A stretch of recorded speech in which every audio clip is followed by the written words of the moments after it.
मुझे इंस्टाग्राम का इतना ज़्यादा एडिक्शन क्यों है।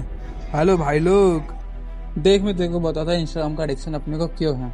इसी कारण, ये फालतू की रील देख देख के। अरे इतनी रील देखेगा भाई तो तेरी मर जानी है भाई। वेट वेट वाली रील देख रहे तुम। भारत की जनता का लगा पड़ा है, तुम देखे जा रहे साला। ये ऐसी रील देखोगे तो तुम्हारी मर जाएगी बे। और रील देख के तुम्हारा क्या हो रहा है, डोपामीन रिलीज हो रहा है, मतलब तुम्हें खुशी मिल रही, बट वो खुशी किस काम की जो तुम्हारा भविष्य ना बना पाए रहे।